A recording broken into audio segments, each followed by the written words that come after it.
এই দেখে দেখে ওরা পুরুক সঙ্গ পুরুক আল্লাহ। আসসালামু আলাইকুম। রবলগের আরো একটা ভিডিওতে আপনাকে বেকেরই স্বাগতম। মাত্র যে সিনটা দেখলেন ওইটা আমগো প্রতিদিনের ঘটনা।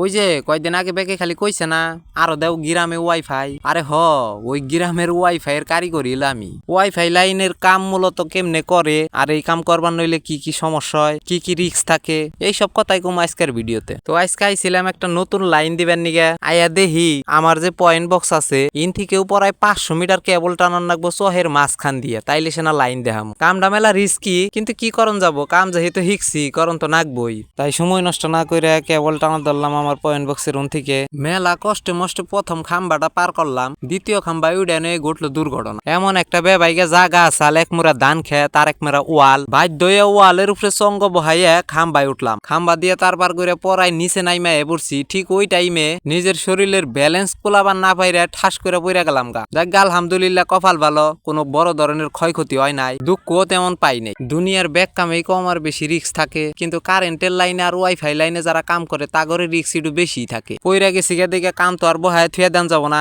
কাম তো শেষ করে যান লাগবো। তাই শরীরটা একটু জাহি দিয়ে আবার কাম শুরু করলাম। উঠলাম একটা ইউক্যালিপটাস গাছের উপরে, উইডা দেখি কয়টা ডাইলে খুব ঝামেলা করতেছে, তারের নগে বাড়ি খাইতেছে। কয়দিন পরে জরি বৃষ্টি আইতাছে, জরি বৃষ্টির মধ্যে এই ডাইল গুনা খালি তারে বাড়ি খাবো আর লাইনে সমস্যা করবো। তাই ডাইল গুনা ব্যক্তি ভাঙ্গা দিলাম। ডাইল গুনা ভাঙ্গার পরে গাছ থেকে নাইমা পড়লাম। এই প্রজেক্টের ভিতরে যে ছোট একটা ঘর দেখা গেছে, এই ঘরের ভিতরে ইন্টারনেটের কানেকশন হবো। তারপরে আমার পয়েন্ট বক্সের ইম্বুরা আয়া পড়লাম। আয় দেখি ইম্বুরাও গাছ উড়ান লাগবো, গাছ উড়ান ছাড়া তার নিচেটা ঝুইলা থাকবো। এরপরে প্রয়োজন অনুযায়ী তারের মাথা কাইটা দিলাম, তারটা জানি নিরাপদে থাকে এর নিকে বাধ্য হয়ে কাঁঠাল গাছের উপর উইডার তারটা উপর দিয়ে দিলাম। এরপরে তারটা টাইনে খাম্বার নগে জিয়াই তারটা সুন্দর করে বান দিলাম যাতে তারটা নিচে না থাকে। তারপরে তারের মাথাটা কাইডা বক্সের ভিতরে ঢুকাইলাম।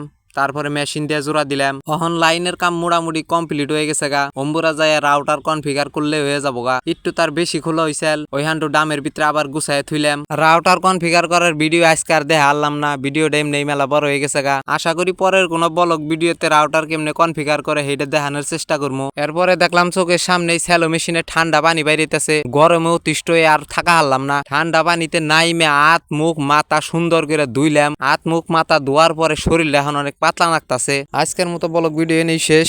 বেকেই ভালো থাকেন, আর ভিডিওটা ভালো লাগলে লাইক কমেন্ট শেয়ার আর সাবস্ক্রাইব করেন।